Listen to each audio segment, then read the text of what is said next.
Hey folks, it's Cody Stoffer with Playmakers Corner, here to tell you about Code Red coaching. Competing in athletics means you've lifted the weights, you've watched film, and you've got the passion.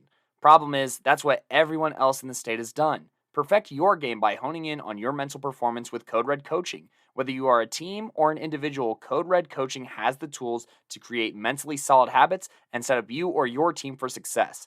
Find Code Red coaching at coderedcoaching.com or call 720-979-1914 to learn more today. That's coderedcoaching.com or 720-979-1914 today.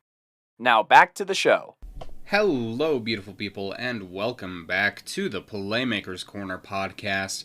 I'm Gideon Egner, and today I will be taking you through the 1A Longs Peak League Championship between the Highland Huskies and the Manual Thunderbolts. And before we start, I'm just going to say, this is the absolute weirdest game I have ever seen live. I kid you not, there were probably about 100 to 120 yards of penalties for Highland and probably about 80 yards for Manual. There were combined, I want to say, about like 8 or 9 fumbles between the two teams, and yet one still came out on top by 50. So, let's get into this, and starting this off, we're going to go with Manual, who elected to defer, but the opening kickoff was recovered by a Manual player whose number I could not see. On the very next play, Manual fumbled. Isidro Medina got a tackle, and then Samaj Hall forced a fumble to give Manual the ball back. Cartel Dickey threw to Bay Gonzalez for 15, and then Dickey ran for 4 himself. Dickey then threw to, I believe, Miles Johnson for a 25-yard bomb that got into the end zone for a Thunderbolts touchdown. After a bad snap on the conversion, this put Manual up 6-0 with 10:09 in the first. The kickoff went 35, and then Miles Johnson got a fumble recovery that put some spark into the game. Dickey ran for 5, but after a timeout with 8:10, Manual turned it over on downs. Johnson got a tackle, and then Serkente Harris Cook got one before Sean Oates did the same. Antonio Jardo got one in on a takedown before Hall got a tackle for loss. Kiar Watson brought his mark down, and then Gonzalez managed to do the same before Manual allowed a touchdown with 3:56 left to make it 6-7. Dickey threw to Johnson for 20, and after a timeout with 2:20, there was another fumble. Jardo got a tackle, and then Manual allowed a long passing touchdown to make it 6:53 with 1:01 left. After an interception, Manual was back on D, where Sierre Vaughns got a tackle, and then to end the first, Watson and Jardo shared one themselves. Opening the second, Yabani Barron got a tackle, and then Manual allowed a touchdown to go down 6-20 with 10:34 on the board. Gonzalez returned the kickoff for about 15-20, and then Dickey threw to Jardo for 3 before Manual allowed a sack. Deshaun Fox punted for 30, and then Xavier Jackson got a tackle before Manual allowed another score, making it 6-28 with 8:01. After a 3-and-out, Oates got a tackle on a kick-off return, but was hurt in the process. After a timeout with 6:35, Hall got a tackle for loss, and then yet another, before Manual allowed another touchdown. This made it 6-34 before Gonzalez returned the kickoff for 15. Johnson unfortunately got hurt on an incomplete pass, and after a delay of game and a Jardo tackle, Manual allowed another score, making it 6-40 with under 3 minutes left. Gonzalez had another 15-yard kickoff return, and after some penalties, Fox had a 30-yard punt to end the drive. Watson got a tackle, and after another penalty, that was half. And so, heading into the second half, given the score, I won't say much for either team's second halves outside of over 5-yard plays, scores, and big defensive moments. So, after a bobbled kickoff entering the third quarter, Manual was on D again, where Jackson got another tackle. After Johnson got another one of his own, Highland scored again, making it 6-47 with 9:59 left. Fox returned the kickoff for 10, and then it was 3-and-out. Watson got a tackle, and then Harris Cook did the same. Kiave Banks then got a pass deflection to end the third. Banks got another tackle out to enter the fourth quarter, and then Lindil Martinez got his turn. Watson saved a touchdown with a tackle, but then Highland scored for the final time, making it 6-54 with 6:59 left. Gonzalez got a 10-yard kickoff return, and after a timeout with 6:35, Diamante Maynard got hurt. After a pick and another timeout with 3:45, James Jackson got a tackle, as did Watson, before Jeremiah Miles forced the last fumble of the game to end it. On to our players of the game for the Manual Thunderbolts. Unfortunately, I wasn't able to get interviews with the players, which is completely understandable. It was a bit of a rough one, but I'm still going to cover who I believe were the top performers for the Thunderbolts in this matchup. Starting with our defensive playmaker of the game, Kiar Watson, who was speedy. The sophomore DB was all over the field, making his presence known. He brought quite a few guys down and saved a couple of touchdowns. Watson is one of the few skill position players who will be returning, but having his consistency and quick decision-making on D will be an asset for the Thunderbolts for years to come.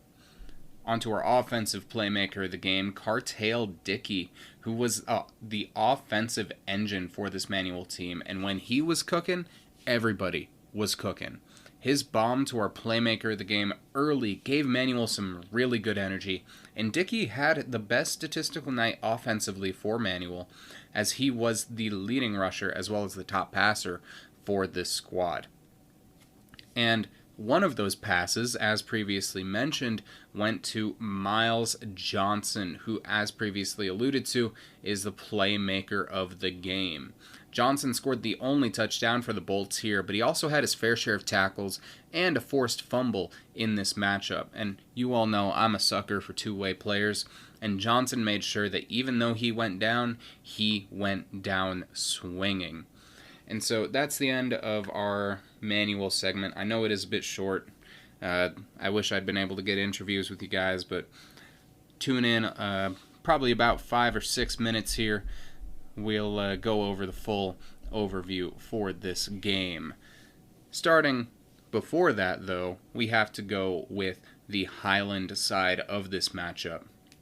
And entering the first quarter, after a dropped kick on the kickoff, Highland was supposed to receive the opening kickoff. It got dropped, and Highland ended up being on D before a Highland player who, again, number I couldn't recognize, forced a fumble.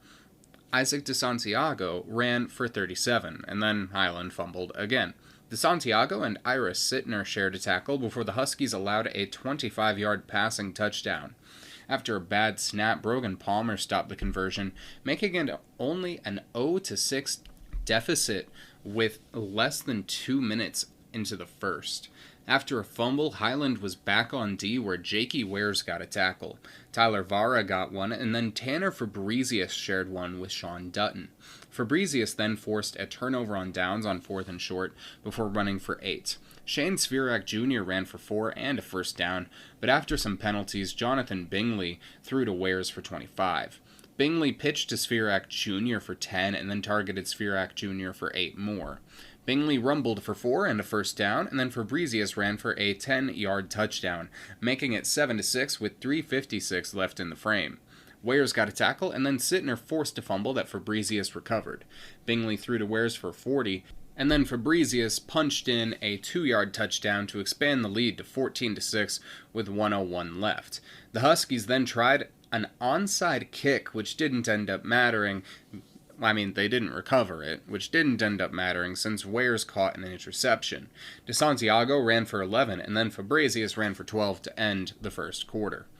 In the second, Bingley threw to Wares for a 40-yard touchdown that Wares got an unsportsmanlike conduct penalty on, making it 21-6 after DeSantiago hit a field goal range PAT with 10:34. Sittner's kickoff went 45 yards, and then Junior Ortiz got a tackle. Or J.R. Ortiz, it's just J.R. on the roster. After a timeout with 10:28, Vara brought a man down before DJ Rogers got a breakthrough sack. This helped to force a punt, and after that, Fabrizius ran for 20. And after a trick play, Fabrizius got the ball on a pitch, cocked it, and then threw to DeSantiago for a 20-yard touchdown. This made it 28-6 with 8:01 left. Wyatt Chase got a tackle on the kickoff return, and then Brogan Palmer got a tackle for loss. This helped to force a punt, and then Sittner ran for 7.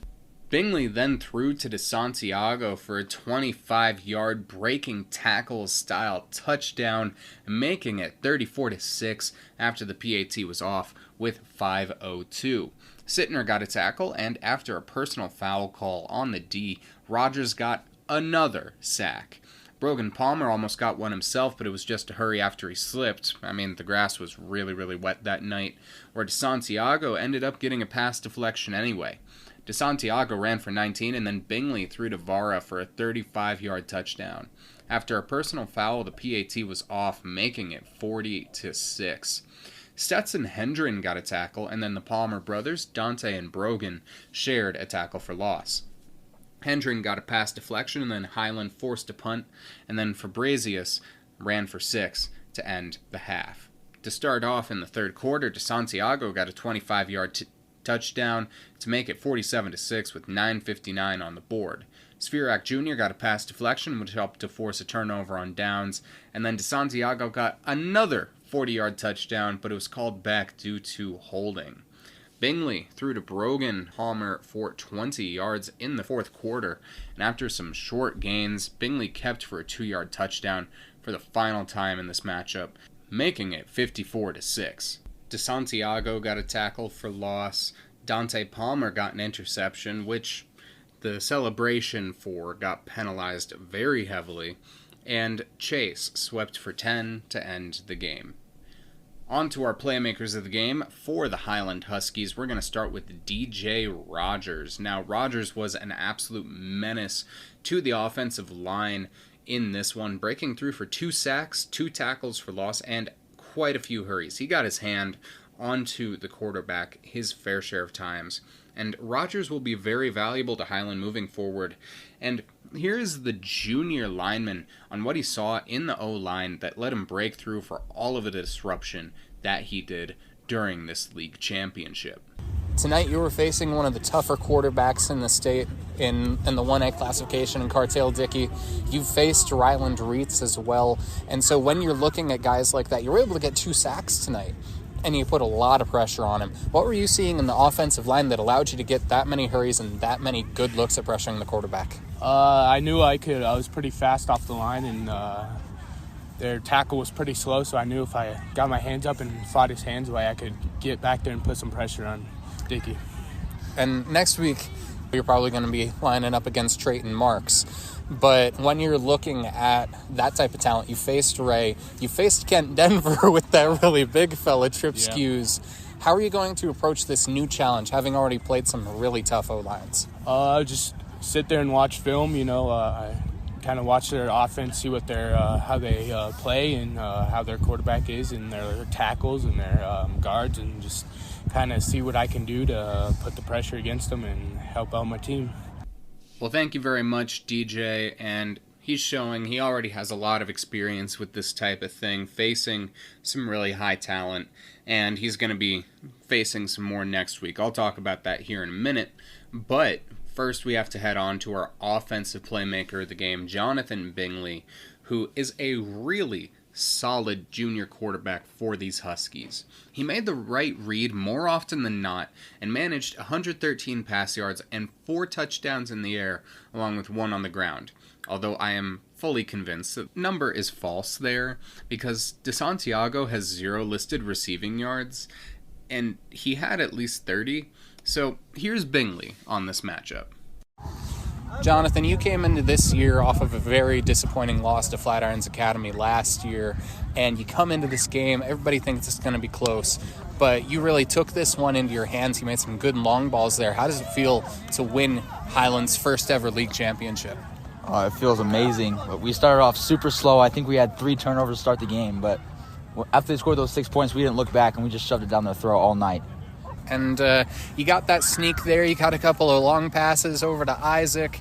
And so what did you see in the defense tonight that allowed you to get those types of looks? Our skills were better than theirs. That's all I saw. I would just drop back and throw it up, and they're going to make a play. All right. And you've already played a bunch of contenders between the 1A and 2A classifications this year, and you're going to be playing another one next week, be it Lyman or Holyoke.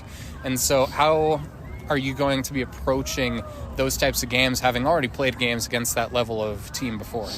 Just like we approached this one. I know we played Ray at the beginning of the season, and we got our butts kicked, but they're not ready for us. I mean, looking at it, Highland really did have a strong schedule there early. Heading into league play, they were 0-4, but those are all teams that are playoff teams right now. So that's Ray, Wellington, Kent, Denver, and I'm forgetting what the other one was, but I know it's a playoff squad. And so Highland really went, okay, iron sharpens iron, let's utilize the Burlington effect. And so it really has affected their success here, got their RPI to the point where it was. But as you heard there, that was the first ever league championship for the Highland High School Huskies. And here is what Tanner Fabrizius, your playmaker of the game for the Highland Huskies, has to say about it. You were all over the place tonight. I believe you forced that fumble and recovered it early on in this matchup. It really helped keep the momentum on your side. Scored a couple of tutties. Just made a lot of big plays in this one. What made you feel like you were able to make those big plays over and over again throughout the course of this game? You know, it's the team pushing me to do that, and I know I had to do that to help out the team. And they got those 6 points, and I knew I had to turn it on if we were going to win this game. So that really helped. Yeah, and you guys had a really, really slow start tonight. I think between the two teams, that was about like 6 or 7 turnovers in the first 6 minutes. What would you say was the turning point in this matchup? I would say just those few big plays that John made to Isaac and those few runs that we had. That was really the turning point. And then them scoring and then us driving down all the way down the field and scoring, that was really the turning point right there. And finally, well, I guess 2 last questions. First, what was your favorite play from tonight's matchup? Oh, that's a hard one. I got to say the one where John threw it to Brogan down there, and he caught it and toe tapped right there. That was a fun play to watch. And watch my team drive down the field and get that play on 4th down. And finally, next week, you're going to be coming in with a lot of momentum, but you know you're going to be going up against a brick wall, whichever team you're going to be facing. What is going to be your mental approach to making sure this team stays ready for whatever challenge comes next? I just think we got to work. We got to understand that we are going into this game as the underdog, you know, losing those first 4 games to similar competition. So we are obviously the underdog, but we just got to go in and have the same mindset that we're gonna beat them, and we got to know that we are. Well, thank you very much to our playmaker of the game overall, Tanner Fabrizius, and on to our overall game summary, where, again, as I said earlier, this was the weirdest goddamn game I've ever watched. And I said that out loud at one point, and the closest ref, he turned around and said to me, "How do you think I feel?" And it made me think, crap, this is the weirdest game he's ever officiated. And man's beard was gray. So it was insane. I've seen maybe 7 forced fumbles all year, but there were like 6 or 7 this game, and I do not know how to feel about it. And I mean, goodness, it was so weird. I mean, Manuel, very, very good effort. You poured your hearts out, and you played hard to the very end. You never gave up, and with that spirit, I think you guys are going to be back in the playoff hunt sooner than later. You will be losing a lot of big pieces, like Cartel, Diamante, Miles, Bay, but a lot of the names that I said tonight on defense and on the line were freshmen and sophomores. This is a team that is going to be able to build back. And if you're able to have some decent to really good guys at that skill position core, you're going to have a line that's going to be able to protect those guys for a few years. And with the increased experience, this is a team that I could see coming back into the playoffs next year, maybe a year after, and seeing how it goes. I genuinely do think that you guys will have a good shot here again in the next couple of seasons. Highland, on the other hand, has been announced as the 13 seed since this game occurred, and they will be facing Meeker in the first round.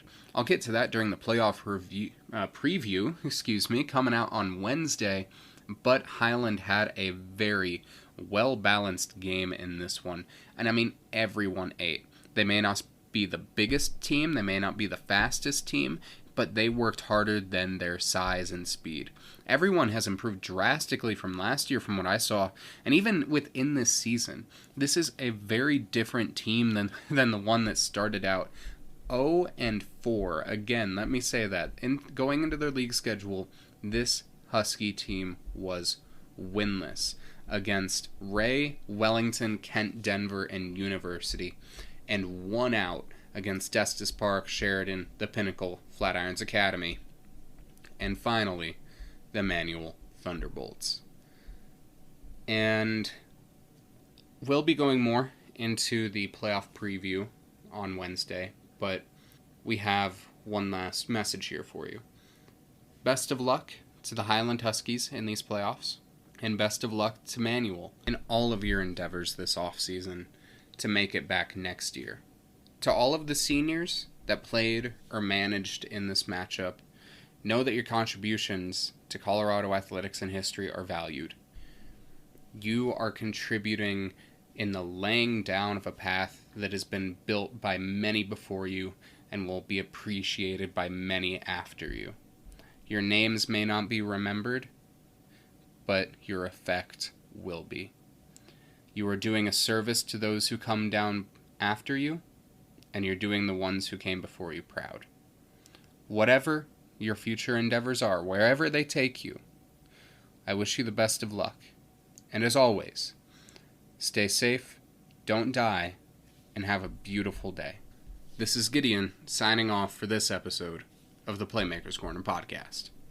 And thank you, Gideon, for that recap on Highland versus Manual here. This is Cody Stauffer here, your showrunner, reporting from my bed with COVID here, recording this episode, putting it together.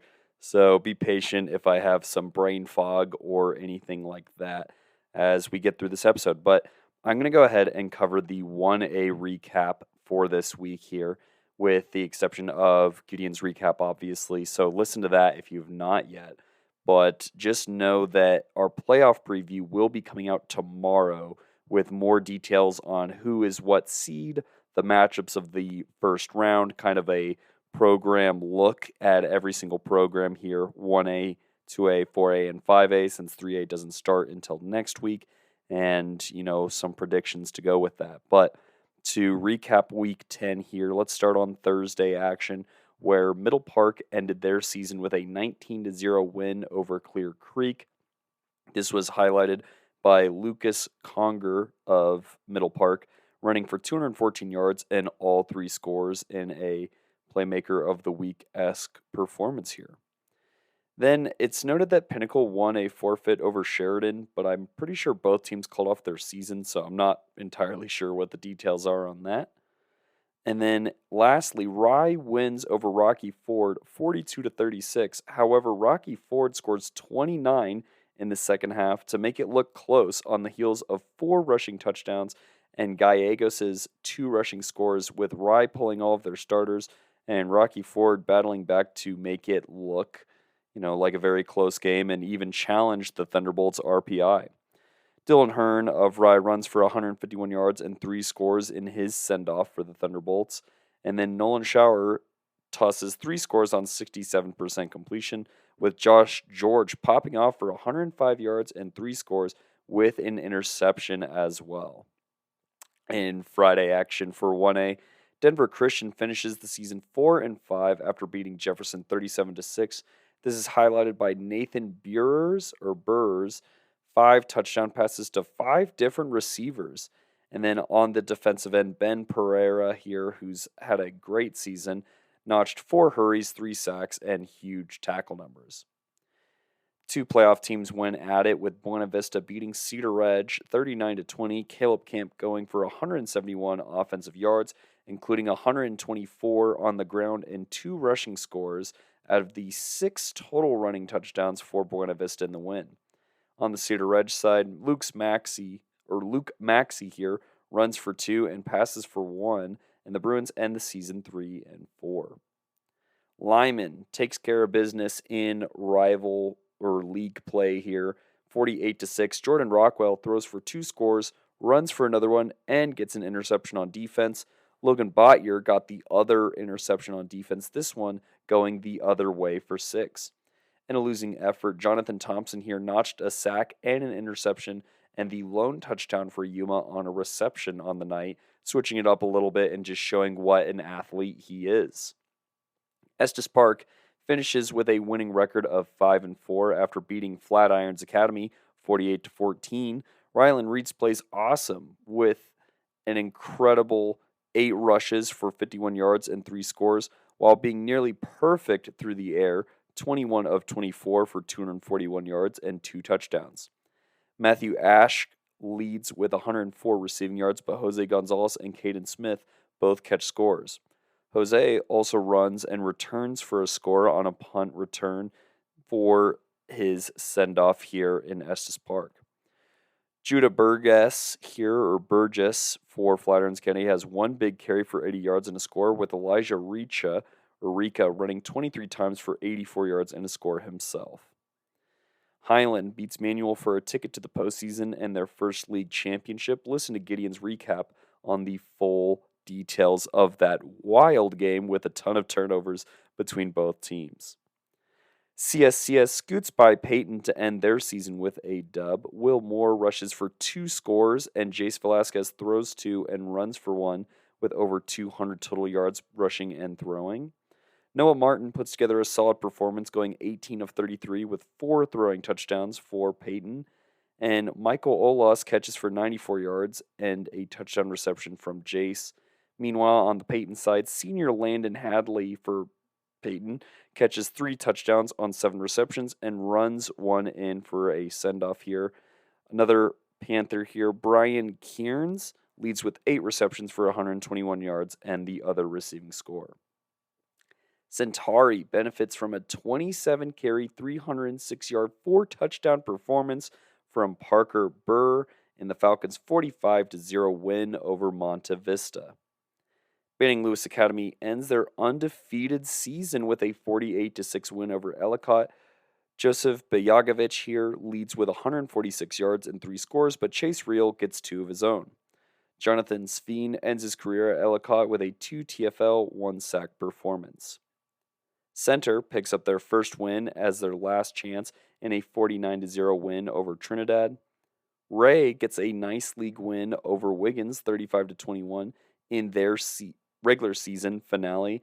On the Wiggins side, Americo Lorenzini here had 2 sacks and wants to take that momentum into the postseason, along with Jason Lewisberg, who kept the Tigers in this game with an absurd 37 carries for 198 yards and 3 scores.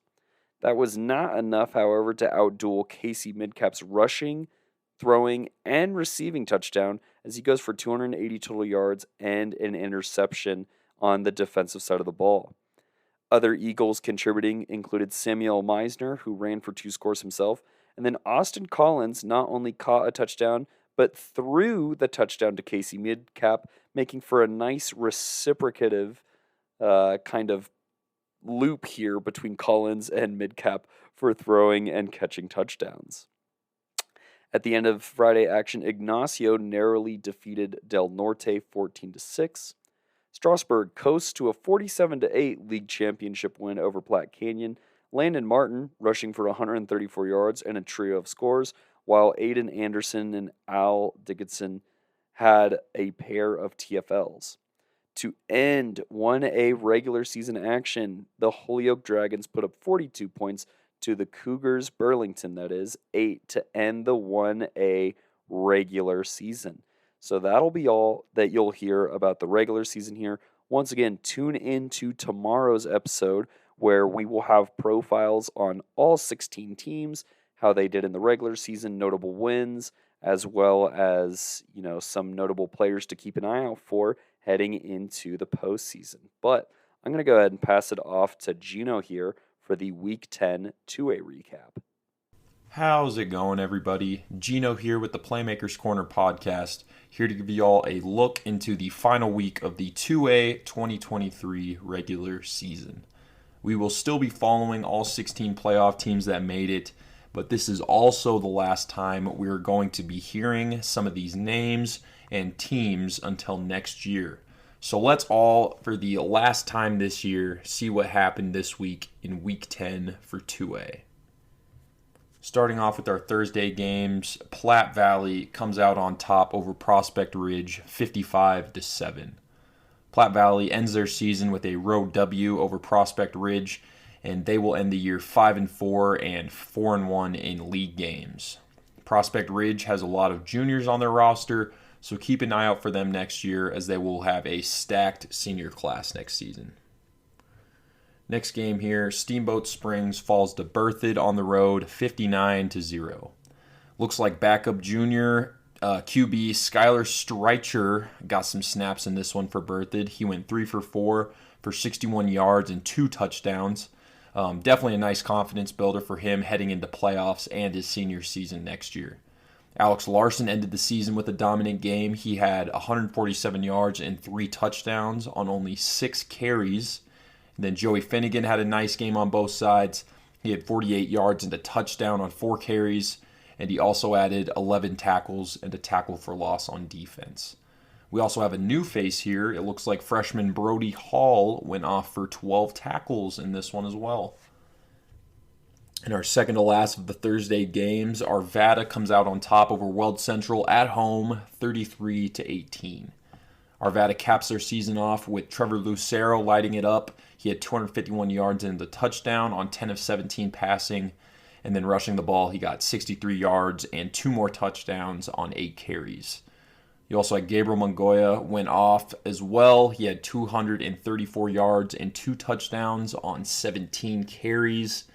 Then you had Christian Lake. He ended the season very nicely. 7 tackles and 3 sacks on defense. And then he also added 4 receptions for 109 yards and a touchdown on offense. Brandon Martinez also added a pick on defense and 3 receptions for 62 yards on offense. In our last of the Thursday games, Pagosa Springs tops Bayfield on the road 40-7. They will cap their season off here with a road W against their rival. Moving into the Friday games here, Woodland Park falls to Alamosa on the road 43-7. Alamosa puts the cherry on top to their excellent second half turnaround here with a nice win, and they will be moving into playoffs as the 16 seed. Next game here, Manitou Springs 35, Lamar 26. Manitou Springs survives that drive to Lamar with a nice win here to end their season. Next game here, Moffat County 42, Grand Valley 14. For Moffat County, Evan Beaver went 7 for 13 for 170 yards and 3 touchdowns. Next game here, we had a game with some serious playoff implications, but Florence ends up on top at home over an previously undefeated La Junta by a score of 14-13. Florence wins this crucial home game over La Junta to keep them firmly in the playoff picture. They got this win on the backs of Lucas Nuss, of course, and a 93-yard kick return touchdown from the sophomore Noah Howard. Nuss got 12 tackles and a tackle for loss on defense, and then on offense he added 124 yards and a touchdown on 6 carries. Then Noah Howard, he had 7 tackles and a tackle for loss, and then sophomore Tucker Anderson got 11 tackles and a tackle for loss. Next game here, Coleridge falls to Rifle on the road 54-0. 6 different players for Rifle had a rushing touchdown in this one, and 4 different Rifle players had an interception as well. Troy Matea got 2 sacks and a rushing touchdown. Isaac Valencia had 154 yards and a touchdown on 11 carries, and he also had a pick on defense. And then we had Efren Bustillos with 3 sacks. Moving on now, we had a pretty important league matchup between 2 top-ranked teams, between Elizabeth and TCA, with Elizabeth getting the win on the road, 35-7. They continue to show that they're a top team in 2A. Next game here, Bennett falls to Wellington on the road, 56-14. Cash Altswager for Wellington got another pick and 7 tackles on defense, and then he added an absurd 179 yards and 4 touchdowns on 5 carries, and then he also had a 52-yard receiving touchdown as well. Sophomore Caden Keller got 115 yards and a touchdown on 3 carries as well on offense. And then on defense here, Azuya Gracie and Tyler Schaefer both got 12 tackles. And then we got 2 freshmen with big games here. Ethan Thumes led the team with 13 tackles and a sack. And then Tegan Grayman, he got 11 tackles and a tackle for loss. Moving on now, Aspen falls to Basalt on the road, 62-20. The rushing duo of William Daniel and Will Tarallo led the way for Basalt in this one. Daniel went for 240 yards and 5 touchdowns on 16 carries. And then Tarallo went off for 166 yards and 2 touchdowns on 23 carries and 31 yards and a touchdown on 2 receptions, making that 8 total touchdowns between the 2 running backs. Noah Johnston had a nice game. He went 8 for 6 for 102 yards and 2 touchdowns. And then on defense, he got 6 tackles and a tackle for loss. Mav Dombrowski also had 2 picks and 6 tackles on the game. Next game here, Brush tops Timnath on the road, 44-17. Brush was led in this one by Tanner Ludgate and Richie Bruno. Ludgate had 134 yards and 2 touchdowns on 8 carries, and Bruno finished with 170 yards and a touchdown on 24 carries. In total, 5 different players for Brush had a rushing TD. Next game here, University 30, Sterling 14. For University, Cole Croissant led the way in this one. He went 14 for 24 for 187 yards and 2 touchdowns on no turnovers. Brevin Doss had a nice game as well with 67 yards and a touchdown on 9 carries. Then he also added 106 yards and a touchdown on 8 receptions. On defense, Johnny Wyrick had an interception to go with 3 tackles and a tackle for loss. And Giovanni De Santiago led the team with 11 tackles. In our second to last of the Friday games, Delta 48, Montezuma Cortez 0. And that effectively ends Montezuma Cortez's season. Ty Reed put up a 5 TD performance, going 9 for 14 for 217 yards, 3 touchdowns and a pick. Then he added 45 yards and 2 touchdowns on the ground. On defense, 5 different players had over 10 tackles. This list was led by Caleb Richmond with 16, Talon Hewlett with 12, Jet Ryan and Nathan Brewer with 11, and finally Tucker Johnson with 10.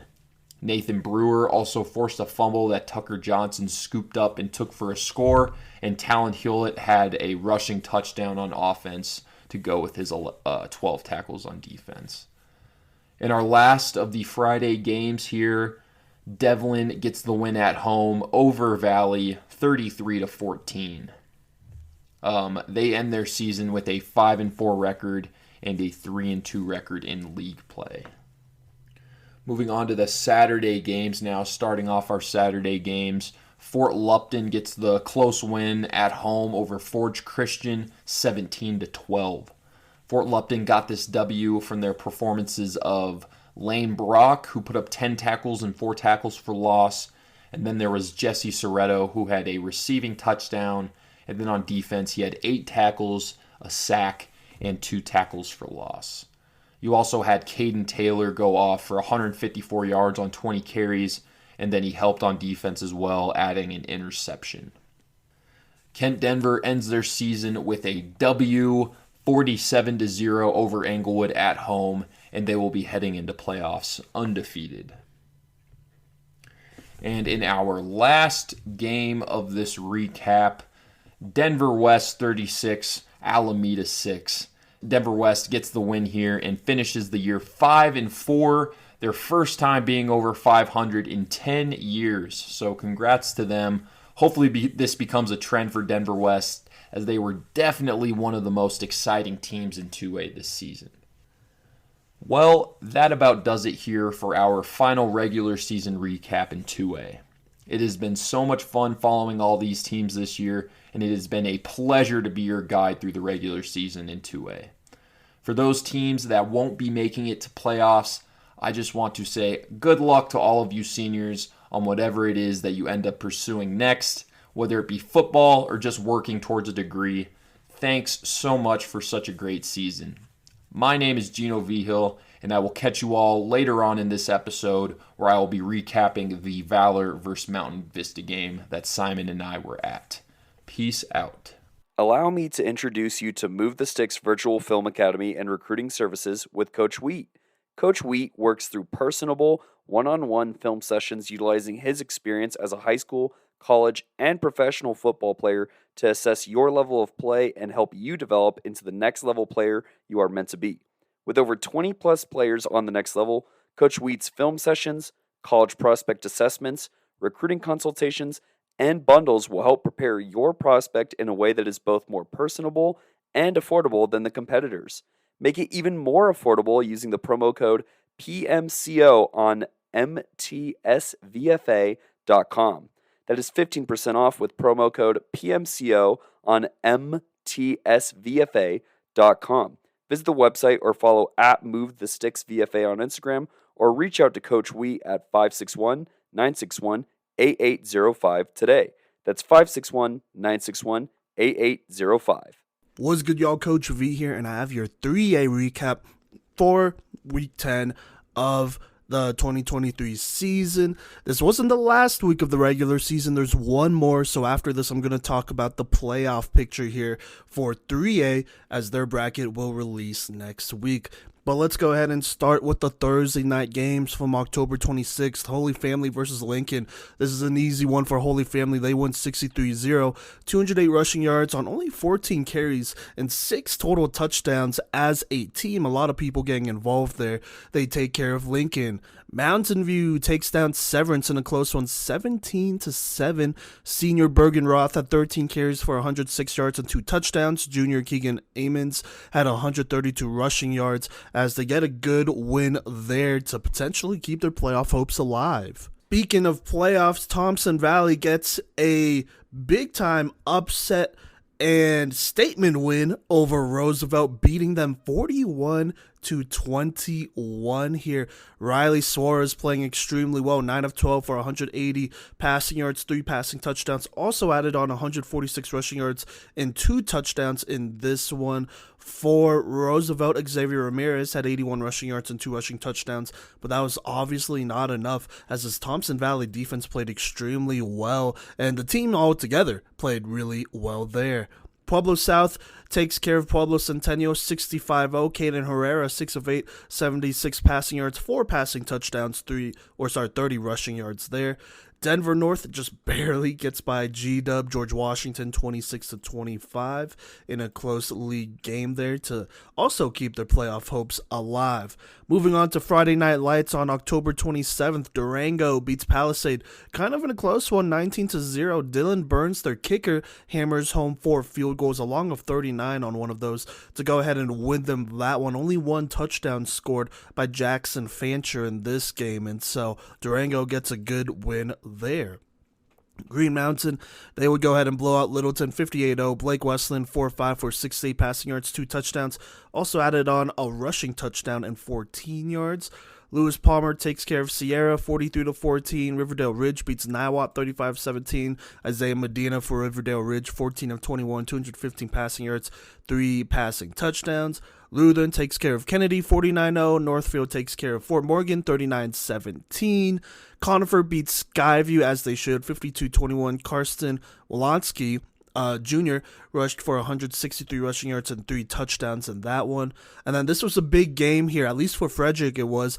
Frederick takes down Meade 23-17. Meade was actually down 20-3 early on in this game around the third quarter, but would rally, making it close. With 3 minutes left in the game, though, their offense had a chance to score, but was stopped on 4th down, and so Meade falls short in that one as Frederick solidifies their standing in the playoffs.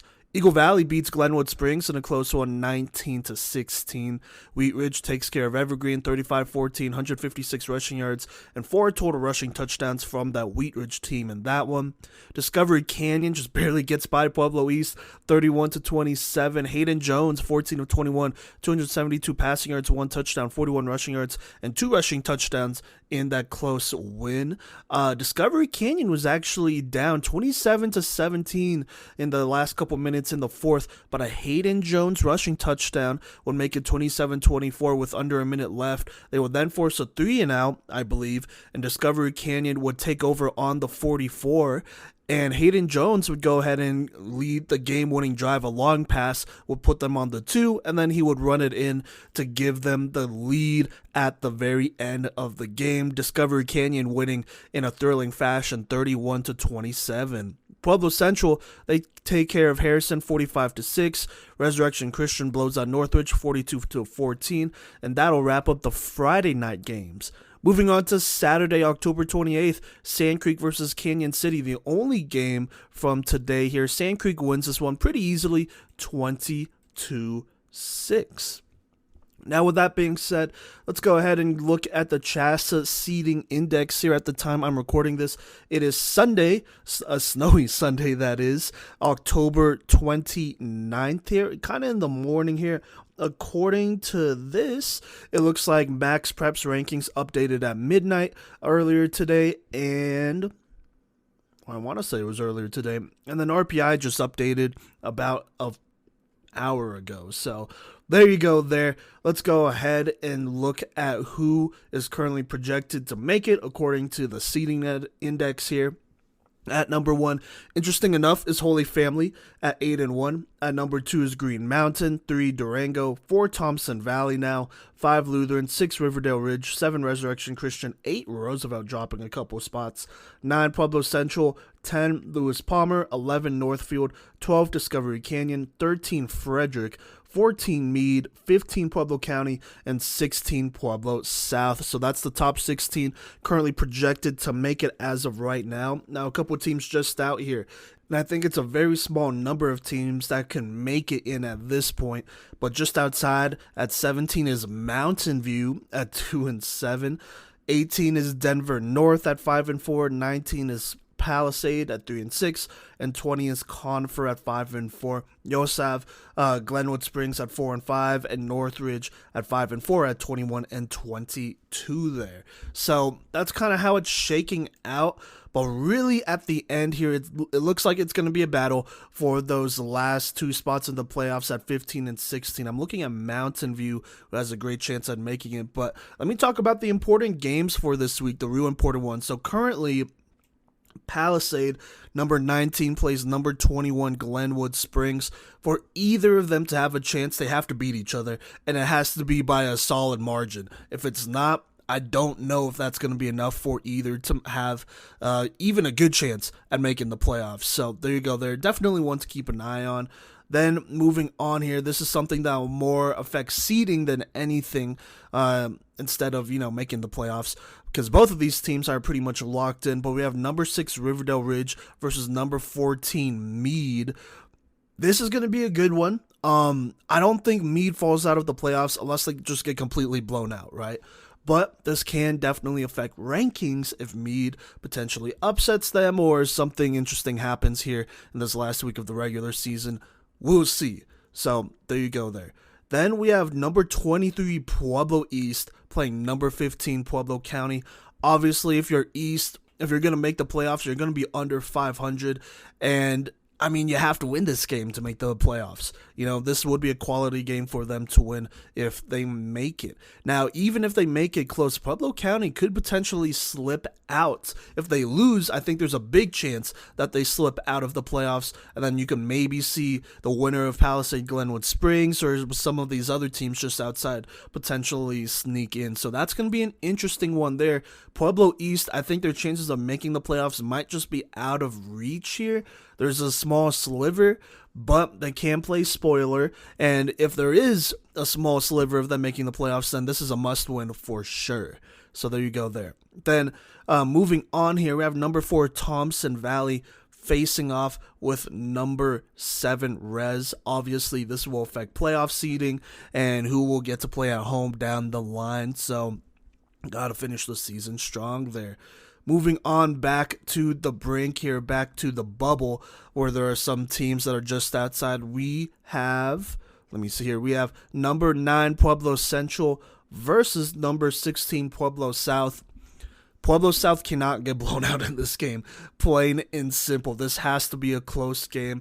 If you're South, you would obviously like to win it, because I think that guarantees you a playoff spot. If you're Central, you're fine, theoretically, but there are a lot of teams that are relying on you to blow them out, because if they do, then I think that could open a spot if Pueblo South loses that one badly, and they could drop out of that. We will see there, though. And then this is a very important game here.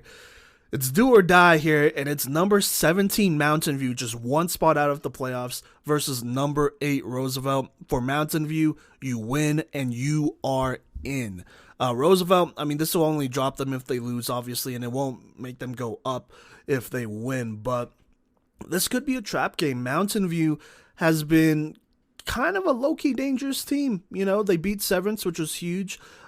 Played Thompson Valley and Rez relatively close there. Only lost to Thompson Valley 21-14.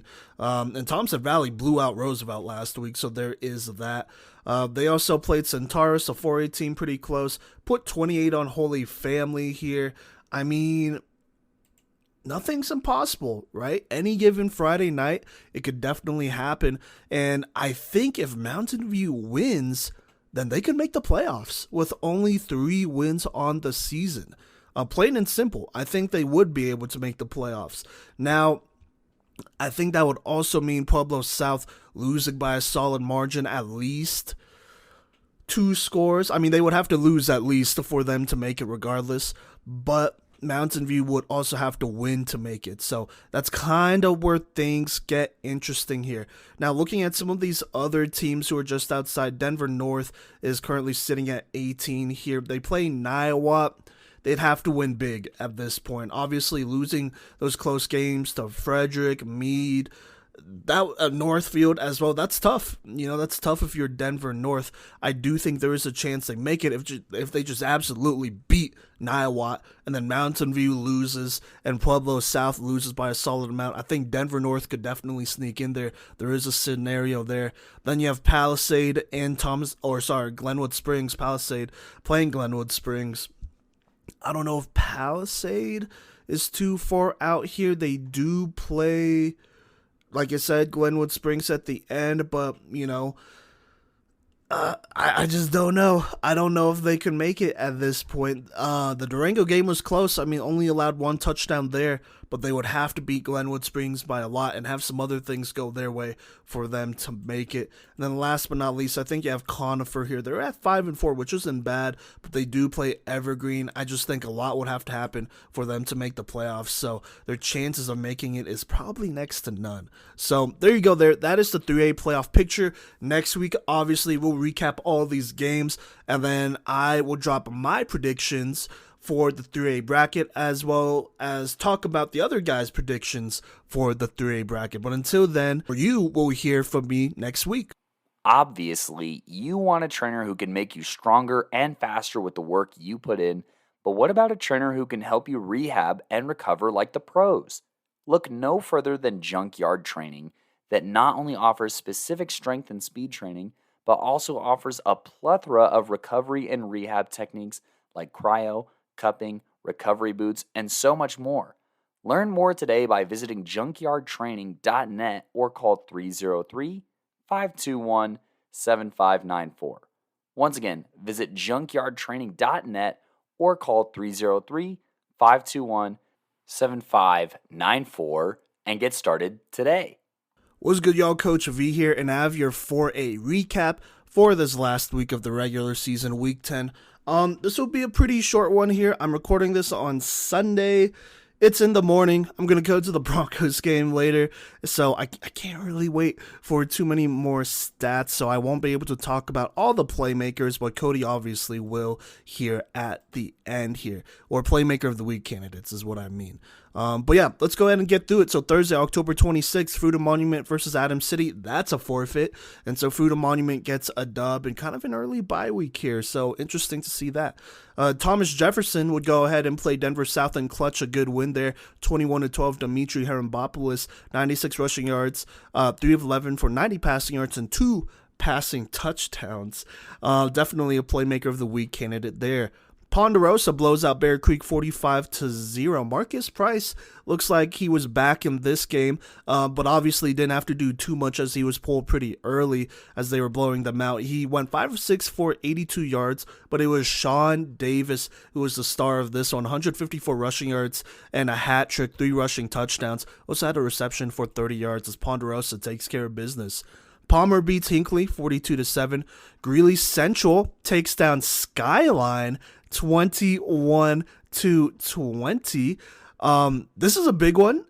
Shout out my boy Jano Trujillo. I know this was his last game of his senior year. That's a good win for Greeley Central as they have 4 wins. They had 4 wins this season, which is a lot more than they've had combined the last couple years since 2020. So congrats to them. That's a good win for them. Happy for my boys over there. Moving on, Silver Creek upsets Monarch 27-24. Cole Rogers, 136 rushing yards and 3 rushing touchdowns for the senior in a big-time upset there. A field goal from Michael Furtada here from 34 yards would win them that game as Silver Creek takes down Monarch in a surprising one right there. We'll see if it affects playoffs. As of right now, the bracket hasn't come out yet, so I don't know. Moving on to Friday Night Lights, October 27th, the Friday slate of games. Golden beats Grand Junction 49-28. Montrose blows out Pueblo West 33-7. Centaurus takes down Gateway 49-14. Chance Wood in that one, 16 of 21 for 351 passing yards, 6 passing touchdowns, more passing touchdowns and incompletions there. Cheyenne Mountain blows out Coronado 45-18. Shout out to my guy Bruce Archambault in a big time win there. Rampart blows out Air Academy 47-7. Mark Suppleson, 3 tackles, 1 interception, also a forced fumble in a big time win there. Broomfield wins league over Heritage 28-19. A failed 2-point conversion by Heritage in the 4th with around 8 minutes left would kill a lot of the momentum for them. Broomfield would end up scoring a rushing touchdown at 6 minutes left to put this one away and win league there. Darian Jackson getting most of the snaps in that one. 7 of 10, 163 passing yards, 3 touchdowns there. But C.T. Worley also played in this game. He had that rushing touchdown, I believe, to put that one away. So kind of an interesting deal there. We'll see what happens moving forward. Palmer Ridge, Battle of the Ridges versus Vista Ridge. This one was not close. They blew out Vista Ridge 51-0. Mesa Ridge takes down Falcon 35-12 in that one. I kind of feel like it was going to go that way.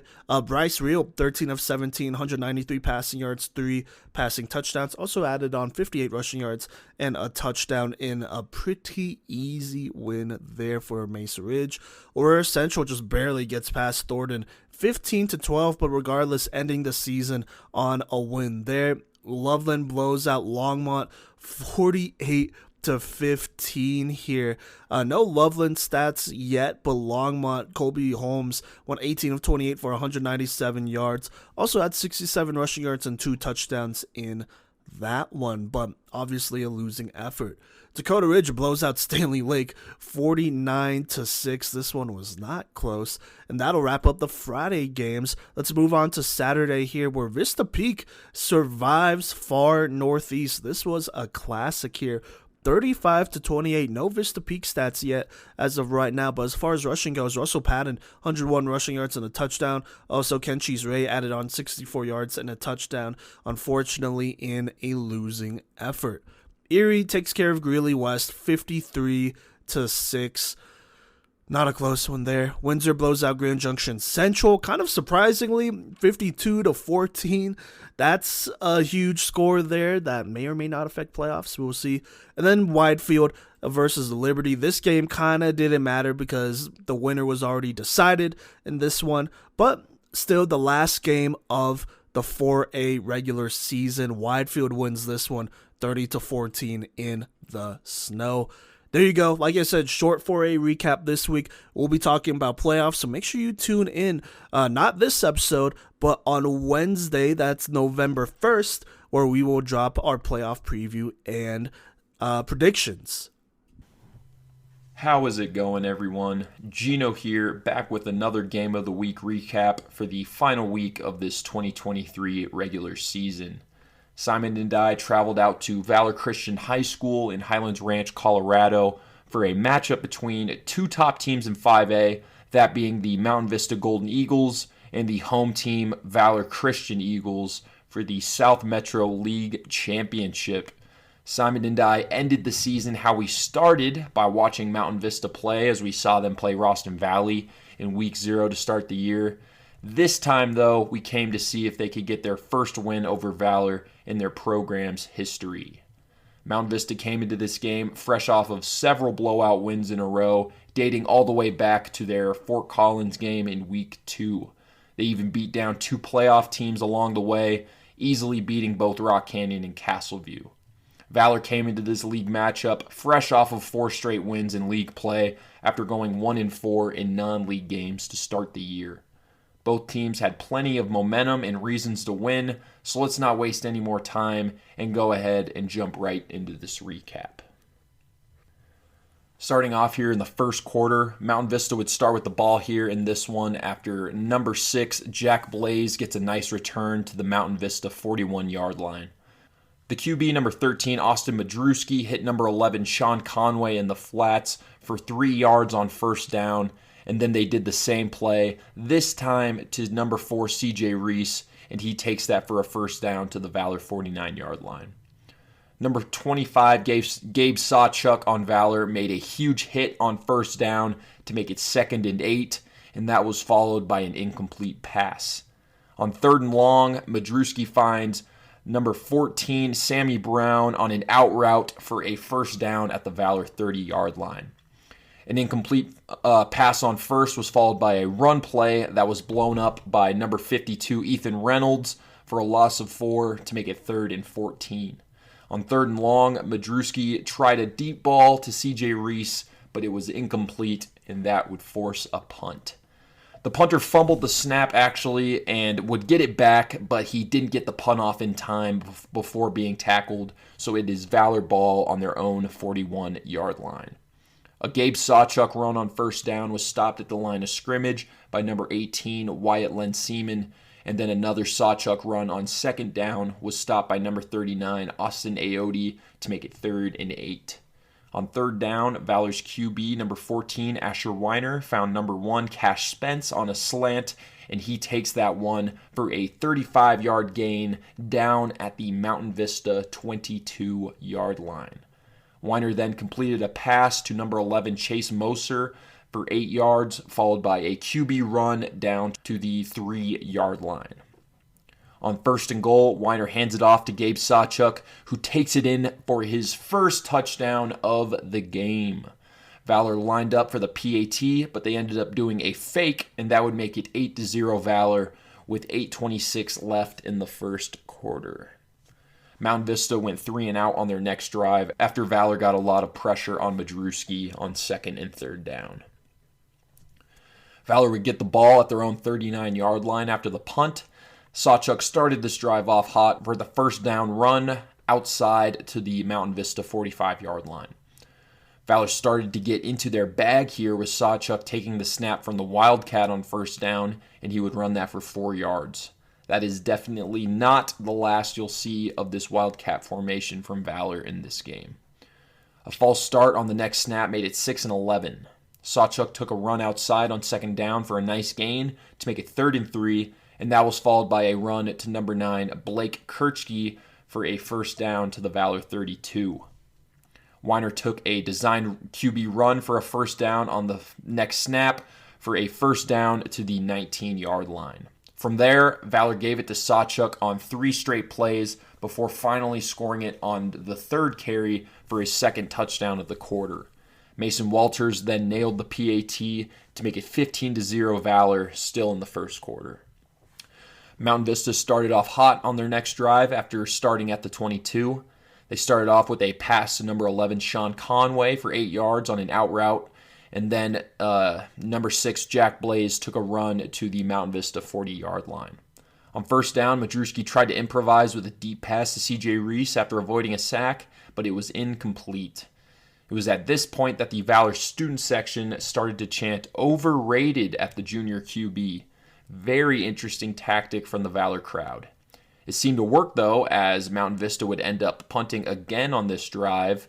Good thing for Mountain Vista, though, as Valor would go 3 and out on their next drive, giving the ball back to Mountain Vista. The Valor punt would actually end up getting blocked by number 49, Hunter Dell, and Mountain Vista would start their drive deep into Valor territory at the 17-yard line. On the first play of the drive, Madruski would connect with C.J. Reese, who makes an amazing diving catch in the back of the end zone to make it now 15-7 after the PAT, still with 2:48 left in the first quarter. Valor would start at their own 28 after a solid return. They started with a Sawchuk run for 5 yards on first down and followed that up with Sawchuk handing it off to Cash Spence out of the Wildcat, and Spence takes that for a first down to the Valor 40-yard line. Sawchuk then took a run for another first down at the Mountain Vista 47, and then a Weiner design run after that for another first down to the Mountain Vista 36-yard line. After a run to Blake Kirchke for 3 yards and a sweep to Sawchuk for no gain, that would take us to the end of the first quarter, Valor up 15-7. Valor started the quarter off with a run for 3 yards to make it 4th and 4 from the Mountain Vista 30. They would go with none other than the Wildcat on 4th down to Sawchuk, who takes it for a first down to the 21-yard line. After a couple of Weiner runs to make it 3rd and 1, Sawchuk would take a run up the middle to the 8-yard line. After a couple of Cash Spence runs, Asher Weiner would take a designed run on 3rd and goal out of the shotgun for a Valor touchdown, making it 22-7 after the PAT with 7:57 left in the second quarter. Mountain Vista started their drive with an incomplete pass and a Jack Blaze run outside to the 33-yard line. It was Jack Blaze again on the next play, catching a screen pass, and he took that for a first down to the Valor 47. Badruski threw an incomplete play-action pass on first down, but then hit number 1 Ja'Kai Mack for a nice gain to the Valor 28-yard line. Jack Blaze took a first down run for 8 yards, and then on second down, Madruski drops back to pass, looks for a curl route to his right, he lets go, and the pass is picked off by number 27, Israel Waitman, and he takes it all the way. 83 yards to the house for a huge pick six for Valor. That puts Valor up 29-7 after the PAT with 5:41 left in the half. This was actually a massive blow for Mountain Vista as they were threatening to make it a 7 or 8 point game on that drive, but instead they are now down 22. Mountain Vista got the ball back on their own 20 after a touchback. They started the drive off with a 3-yard run that was followed by a completion to C.J. Reese for a nice gain to the Mountain Vista 39-yard line. After a Jack Blaze run for 2 yards and an incomplete pass, Reese and Madruski would connect again on 3rd and long for a first down to the Valor 46-yard line. Jack Blaze took the first down run but was stopped by Ethan Reynolds for a 2-yard gain. Valor then proceeded to call timeout with 3:21 left in the half. Following the timeout, there was an incomplete pass and a false start flag to make it 3rd and 3 at the Valor 49. Badruski hit Sammy Brown on a screen pass for 6 yards, and that makes it now 4th and 7. On 4th and 7, Madruski clutched up big time here with a completion to Sean Conway for a first down to the 34-yard line. Madruski connected again with CJ Reese for a first down to the Valor 19-yard line. Jack Blaze took a first down run for 7 yards, followed by a couple Madruski scrambles to make it first and goal at the 6-yard line. On first and goal, Jack Blaze showed some really nice red zone ability, making a big cutback for a 6-yard touchdown, making it 29-14 with 1:31 left in the half. Valor went 3 and out on their next drive with somehow enough time for Mountain Vista to put together a drive, as this might go down as the longest first half in history without any major interruptions. On the first play of their drive, Madruski drops back to pass and tries to find a receiver, but it is picked off by number 9, Blake Kirchke, giving Valor the ball back at the Mountain Vista 22-yard line, and they somehow still have 45 seconds to score. After an incomplete pass and a 3-yard completion, Asher Weiner took a QB keeper for a first down run to the 7-yard line. Mountain Vista then calls a timeout with 15 seconds left in the half.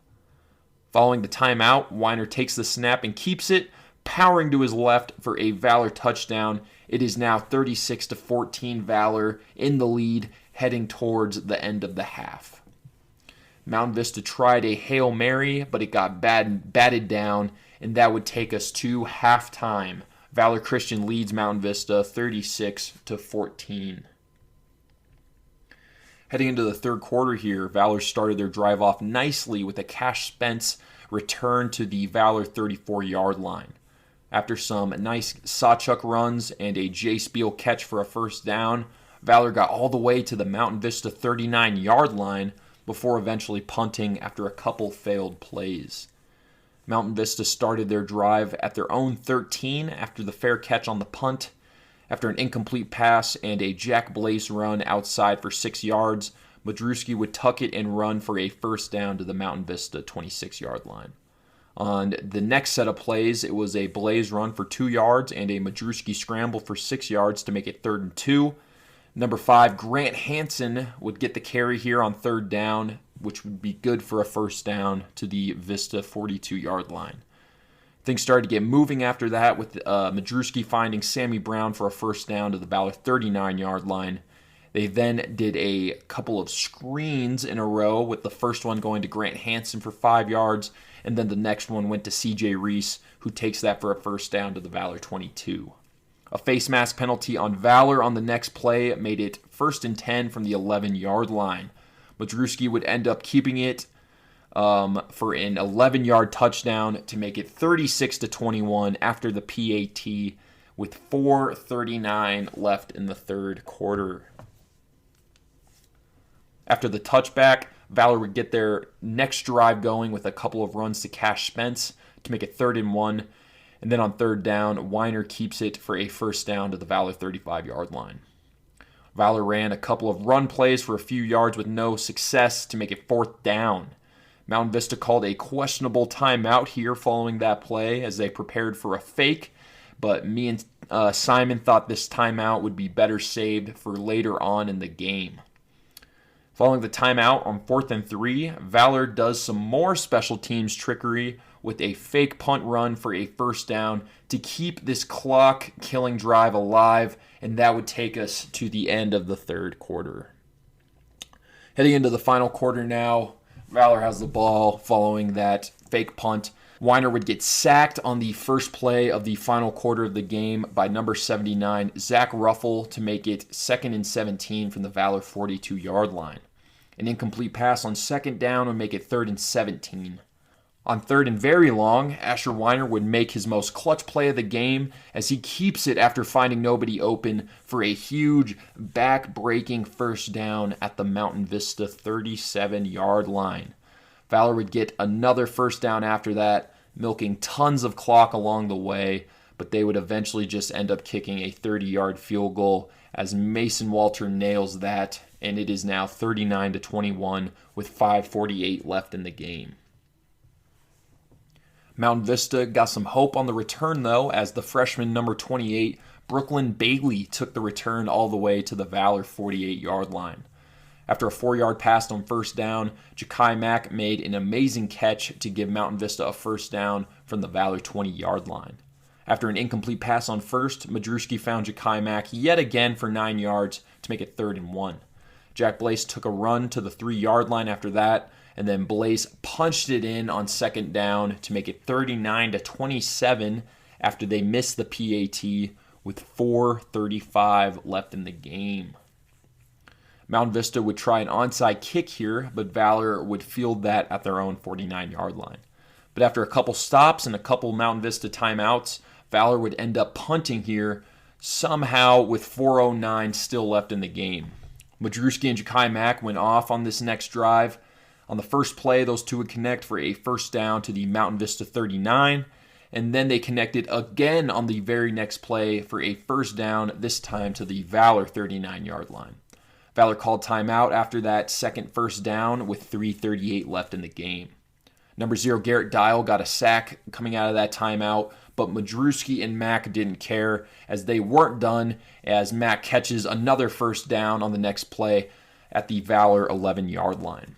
After a 5-yard pass and a Valor timeout with 2:08 left, Jack Blaze would run it in on his second touchdown of the game to make it 39-34 after the PAT with exactly 2 minutes left in the game.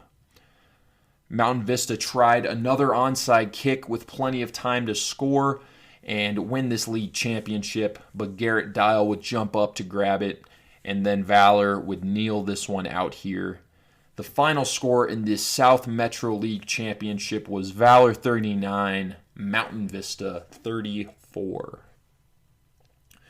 So some final thoughts on each team, starting off with Valor here. I thought Valor looked a lot better in this game than they did when I saw them back against Pine Creek in the beginning of the season. They actually looked like a contender in this game, and with this win, they secured the South Metro League Championship, and they will also be getting a bye in the first round of the playoffs as well. I think the biggest thing that stood out to me was that they completely changed their offensive scheme from their game against Pine Creek earlier in the year. I don't remember more than 1 or 2 Wildcat snaps in that game, but they were just straight up spamming it against Mountain Vista. This scheme worked so good for most of the game, and it is a big reason why they won.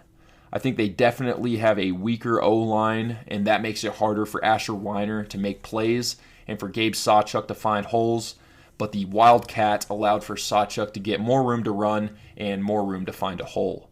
They were giving Asher a lot more responsibility as a passer for the first few weeks, but the coaching staff recognized that that wasn't the way that they were going to win games. Instead, they have gotten creative in the run game, which has allowed Weiner to utilize his athleticism and his size to his advantage.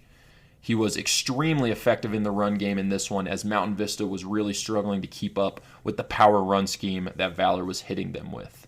I think they really need to work on their clock management, though, as they left Mountain Vista with plenty of time to catch up at multiple points. There's simply no reason for them to allow Mountain Vista to come back in that game with a 22-point lead heading into halftime. They can be even harder to stop if they can find a way to effectively control the clock once they get to a 2-touchdown lead. Otherwise, that defense is going to have to put in a lot of work to save these games in the second half. Overall, though, I would say Valor is looking good for playoffs, and their improvement from the beginning of the season is striking to say the least. With a couple small adjustments, Valor might very well end up going deep in the playoffs yet again. So for Mountain Vista, as for the Golden Eagles, that was probably their worst first half performance since week 0 against Ralston Valley. Some key mistakes from Austin Madruski on those 2 interceptions led to 14 Valor points, and that was the difference in this game. The defense is going to struggle a bit as they were already undersized, but they now have to deal with the absence of Carter Daniels for the rest of the season, and that was obviously a big difference maker in this game. The way I see it, Mountain Vista is going to struggle badly on the defensive side of the ball against any power run or wing T type offense. In order for them to win games against those types of teams, the offense has to be putting up at least 35 points a game with limited turnovers. We saw in the second half that they are extremely difficult to stop when the offense is rolling, but turnovers will completely ruin their chances. It's only good teams left for the most part now, so it will be interesting to see if they can limit the turnovers in the playoffs. I think Jack Blaze is a very quick running back and fits alongside Austin Majewski rather well, and I also believe that no team in the state has the type of weapons that Mountain Vista has. Between CJ Reese, Ja'Kai Mack, Sean Conway, Sammy Brown, and others, that is a top-tier core of receivers that any team in the state is dreading to face. It's going to be shootouts the rest of the way for Mountain Vista, so it will be very interesting to see if they can prevail in those games when the lights are at their brightest. Well, that about wraps up this final regular season game of the week recap for the 2023 regular season. I'm going to pass this mic off now to Cody, who's got your 5A recap.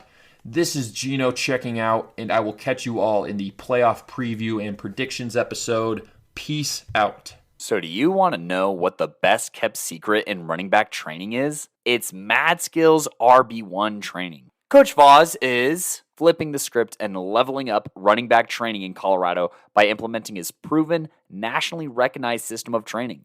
Don't be fooled by the name. Quarterbacks and receivers become fundamentally sound juke artists as well with his training. It's evident the athletes he trains love him. Each progressive training session arms the athlete with a new skill set that prepares them to be shifty, powerful, and elusive. Parents love Coach Voss because with his training, they receive free college recruiting tips, no contracts, and no drama. Message him on Instagram at Madskillz_RB1 Training or at Coach Cut Creator on Twitter, X, for more information. Off-season runs from January through July, so get in the cut and get some Madskillz this off-season. And now we are on to our final recap of the 2023 regular season here in 1, 2, 4, or 5A with my 5A recap. So let's talk Thursday games. Pomona squeezes by Lakewood 24-21 to notch their only win and take some positive energy into next season. Legend pours it on 41-0 over Douglas County. Jaden Lawrence, 34 carries for 233 yards and 2 touchdowns, and the Titans notched 3 interceptions in this W. Cherokee Trail wins 35-0 over Smoky Hill. Brian Tucker and Noah Collins combined for 160 yards on 37 carries. Now, in some exciting Centennial League news, Eagle Crest does push Arapahoe to the brink, with Arapahoe narrowly winning 31-27. Joe Steiner of Eagle Crest finds tight end Logan Ryan for 3 scores to keep the Raptors in this game. However, the Warriors respond with a Trajan Frazier vintage 104 yards and 2 rushing touchdown performance, and that is a Madskillz guy there. Andrew Smart for Arapahoe does catch the other 2 scores to finish his regular season with 11 total receiving touchdowns. The Lambkins of Fort Collins get their second win of the season with a 42-0 win over their opponents. Justin Cranford throwing for 2 touchdowns. Ralston Valley caps off their regular season with a win over Arvada West. Duhacek of West does put forth a solid effort, 20 of 26 for 266 yards and 2 touchdowns in a losing effort. However, Logan Madden dials up Jackson Hansen for 2 scores and 117 yards, while Jacob LaBarbera here gets a scoop and score, and some field goals for the Mustangs helps bring them the dub. Legacy cruises to a 35-8 win to end with a winning record of 6-4 here. Tyler Anderson ends with 166 yards and 2 scores. Meanwhile, Blake George runs for a score to keep Brighton from being shut out here.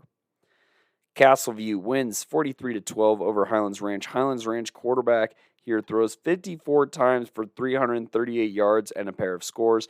However, the SaberCats do harass him all night with 8 hurries, a sack, 4 interceptions. Daryl Isham with 2 of those and 1 of those going back the other way.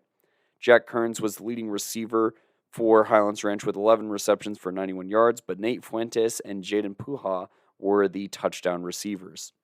Now on the other side, Sam Harry for Castleview does catch 9 receptions for 149 yards and 3 scores in a Playmaker of the Week level performance on Derek Gordon's 15 of 19 for 5 touchdowns to just 1 interception performance for Castleview. Ethan Gonzalez for the SaberCats does have himself a solid night, rushing for 166 yards. Chatfield loses to Littleton West 35-14 to finish the season at 500. Doherty ends the season at 500 as well with a 44-20 win over Overland. Quarterback Leland Frescas here brings some goods with him into next season after going 14 of 19 for 198 yards and 3 touchdowns. He found Solomon Latimer for a score and Logan Hutchin for 2 scores, with the seniors having a solid farewell for the Spartans, accompanied by Brian Valdez's 30 carries for 250 yards and 3 scores in his farewell, along with an interception on defense. The Eagles for Pine Creek run for 300 yards in a 52-2 win over Chaparral to end their season at 9-1. Quinn Biffinger here notches the safety in Shap's last game of the season. Meanwhile, Ramon Pacheco notches an interception and a receiving touchdown. That's not to be outshone by Elijah Roy's 6 receptions for 196 yards and pair of receiving touchdowns. Cam Cooper nearly perfect in this game, 245 yards and 4 passing touchdowns on 71% completion. Mason Kiewet here for Westminster does it all to end their season in a 31-28 dub over North Glen. He runs for 254 yards on 31 carries and a pair of scores, while also throwing for 290 yards and finding Hunter M. Garden, who had 152 yards, and Elias Garcia, who had 91 yards, for those passing scores. JoJo Stevenson for the Norsemen had 25 carries for 182 yards and 2 rushing scores, but both teams combine for 5 total interceptions and 6 total turnovers, where perseverance mattered the most for the Wolves coming out on top. The Rock Canyon Jaguars beat Thunder Ridge 34-14 to end the Grizzlies season here. Nick Sang went out swinging with 5 receptions for 105 yards and a score, and senior Max Hughes ends his season with 7 tackles and 2 tackles for loss for Thunder Ridge. Now on the other side, Abe Chitwood and David Brab both notch interceptions. Meanwhile, Chaz Barnett gets a sack and 5 hurries, while offensively Rock Canyon rides the junior performances of Tyler Meyer and Owen Arnold, who combined for 367 yards and 3 scores. Fossa Ridge punches their ticket to the postseason with a 42-16 win over Pooter. Nick Kubat goes 9 for 11 for 264 yards and 3 touchdowns through the air. Colton Pollock rushes for 2 scores and catches 1. Meanwhile, Marcus Mosier here makes some big plays, going for 141 yards and a score on only 2 catches. Seniors Hunter Jesse and Colton Mills Younger for Pooter both get TFLs in their senior send-off. Prairie View beats Horizon 25-14 to end Prairie View's season at 5-5. Meanwhile, on the Horizon side of stats, Titus Zhang rushes for 106 yards in his last game, and Lucas Wilt runs for a touchdown in his. Tristan Salazar also has 2 sacks in his Horizon Hawk send-off. Mountain Vista battles back but falls short to keep the league championship domain with Valor 39-34. Gabe Sawchuk and Asher Weiner come up big, combining for 221 yards and 4 scores on the ground, asserting their will, with both Blake Kershke and Israel Waitman getting interceptions for the Eagles, and Israel taking his all the way to the house. Ja'Kai Mack and CJ Reese for the Golden Eagles combined for 14 receptions and over 200 yards, but it was not enough to complete the comeback. Listen to Gino's recap for all the details in that matchup. Fairview absolutely stomps Rocky Mountain 64-22 to gain home field in their postseason opener. Jordan Rochelle, 10 touches for 194 yards. Jace Hines and Ben Hawley combining for 17 receptions, 250 yards, and 3 touchdowns. Rochelle finding the end zone a few times as well. Cherry Creek secures a league championship and an unblemished season in a 45-22 win over Grandview. Zarka, in the losing effort, rushes for 96 yards and 3 scores, while also finding senior Kyler Vaughn for 8 receptions and 116 yards. Meanwhile, sophomore Hayden Lotta here notched 2 interceptions for the Wolves, but that would not be enough to overcome the 3 interceptions that Cherry Creek got. Aiden Kanapke rallying in one of those, and then Jordan Heron's 159 rushing yards and Jaden Fox's rushing touchdown. Meanwhile, sophomore Max Lovett popped off for 10 receptions and a score. Regis runs away 45-7 over Fountain Fort Carson, with Jaden Thermidor here getting a run at FFC with 7 carries for 123 yards in Regis. And Matthias Price in his last regular season game gets 168 yards and the lone score for the Trojans prior to their postseason debut. Denver East wins 52-7 in the snow over Mountain Range. Declan McDonald throws for 257 yards and 3 scores as the Angels pass it very well in the elements. And then the Angels defense notches 5 interceptions, with Landon Holloway making a highlight, Jay Wilson getting 2, and then Elijah West and Chase Williams both scoring on theirs. Mullen ends their season with a 34-0 win over Rangeview, and by ends their season, I mean their regular season, as they will make the postseason with some momentum. Dante Dupuk here, the sophomore tailback, rushes 26 times for 213 yards and 3 touchdowns. Meanwhile, freshman quarterback Koa Dietrich plays almost perfect, going 10 of 11 for 185 yards and a score. Now, I just want to say to all the seniors whose season is ending, and all the underclassmen as well, but primarily the seniors, congratulations on being a part of Colorado football. I think that, as Gideon mentioned earlier, it does mean something for you to set an example and lay the groundwork for these younger players. And to anyone whose season or career is ending here, thank you so much for your contributions to Colorado football. And to all the teams that are continuing in the postseason, best of luck, and be sure to stay tuned for our postseason coverage of all those teams coming out tomorrow, 1A, 2A, 4A, and 5A, for our playoff previews here. Now, we have one more batch of Playmakers of the Week for the regular season here, with the only exception being freaking 3A, because I remembered that. Like I said, COVID brain, so pardon me. And this is once again brought to you by Code Red Coaching. Go ahead and find out more on coderedcoaching.com, where the grind to greatness starts with the mind. Reach out to Cody Rosenthal at 720-979-1914 so you could be mentally tip-top like these Playmakers of the Week. Once again, brought to you by Code Red Coaching. But anyways, Playmakers of the Week here. We had some really good candidates across all levels, so let's go ahead and run through all of the candidates first. On the 1A level, Ryland Reitz of Estes Park had 8 rushes for 51 yards and 3 touchdowns, while being nearly perfect through the air, 21 of 24 for 241 yards and 2 scores in their win over Flatirons Academy. Casey Midcap here had a rushing, throwing, and receiving touchdown, going for 280 total yards, while also notching an interception on defense. On the 2A level, Ty Reed put up a 5-touchdown performance, going 9 of 14 for 217 yards, 3 touchdowns, as well as 2 rushing touchdowns and 45 yards, and defensively also getting an interception. Look at that, some quarterbacks getting dirty on the defensive side of the ball. Cash Alchfager here got another pick and 7 tackles, plus an absurd 179 yards and 4 touchdowns on 5 carries, and a 52-yard receiving touchdown. I want to say it's Lagus Nuss or Lagoose Nuss here. I'm so sorry for butchering that.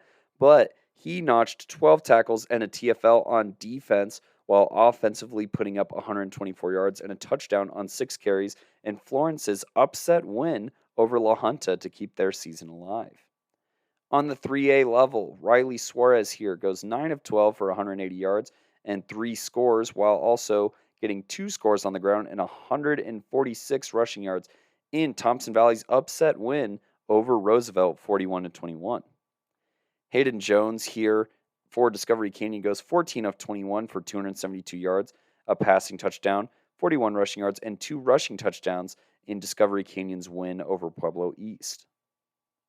On the 4A level here, Darian Jackson for Broomfield steps in and goes 7 of 10 for 163 yards and 3 touchdowns in Broomfield's league championship win over Heritage.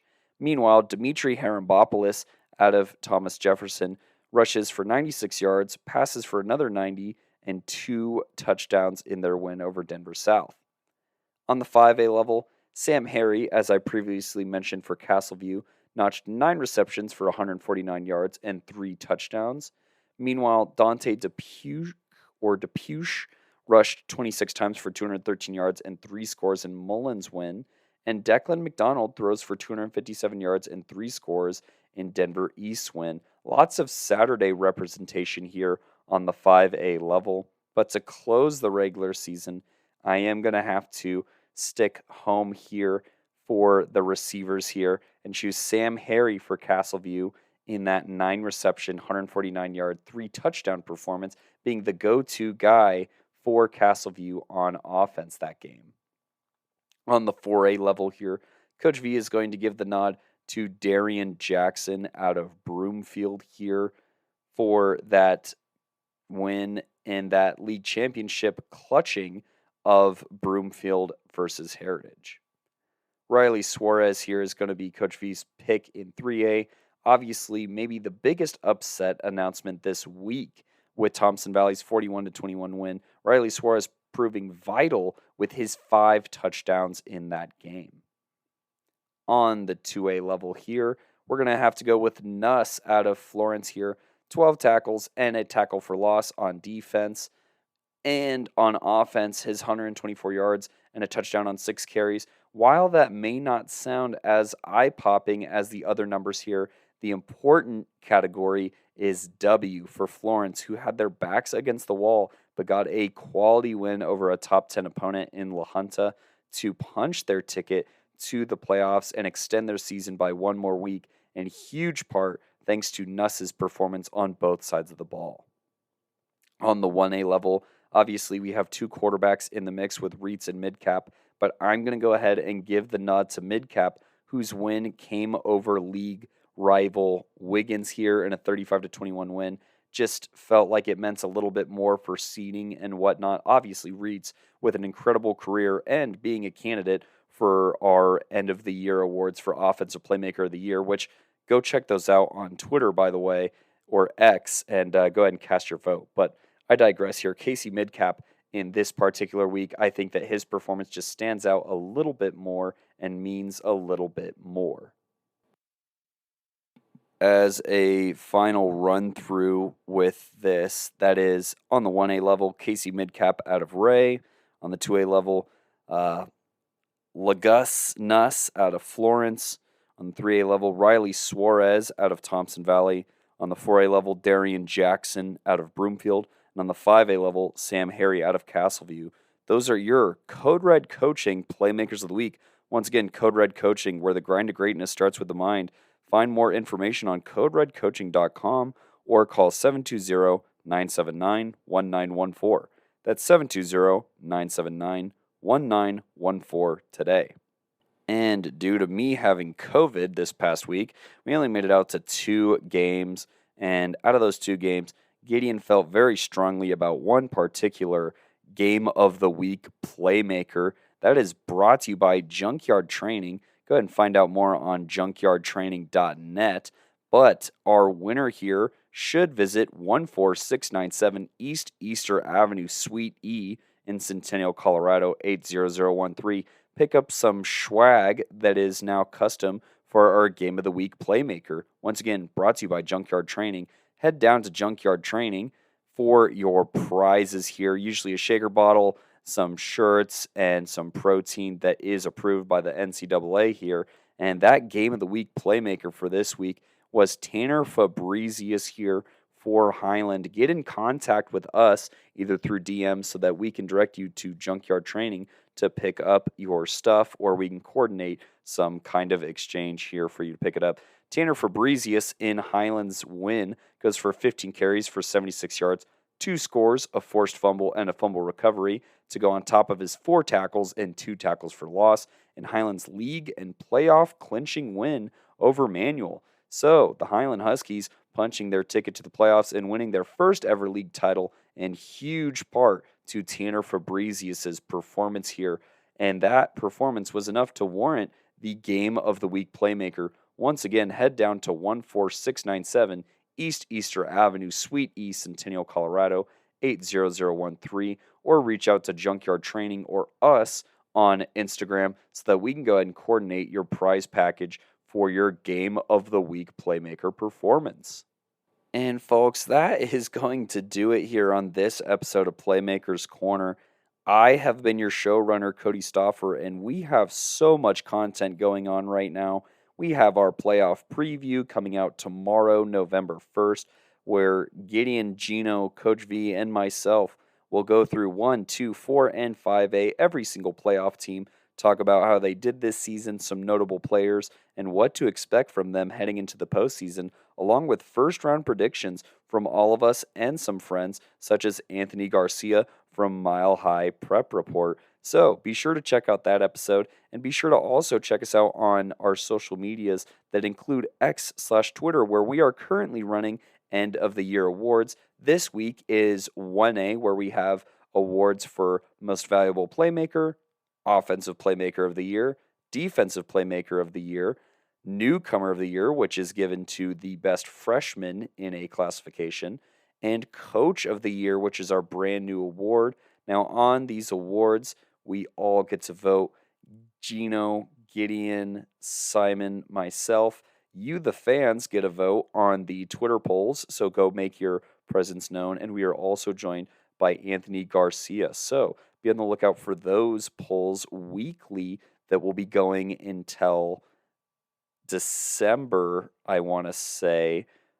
Each week we'll have a different classification, so we're starting in 1A, and then once those awards are voted on, we will do an episode with awards and honorable mentions, as well as our all Playmaker teams, where we have specific position limits, where Gino, Gideon, Simon, and myself went tooth and nail to decide who would fill out these spots at each position, 1A through 5A. So be on the lookout for all of those end of the year stuff. We will also post graphics for all of them on Instagram at Playmakers Corner, and also on our TikTok at Playmakers Corner, as well as our Facebook, Playmakers Corner.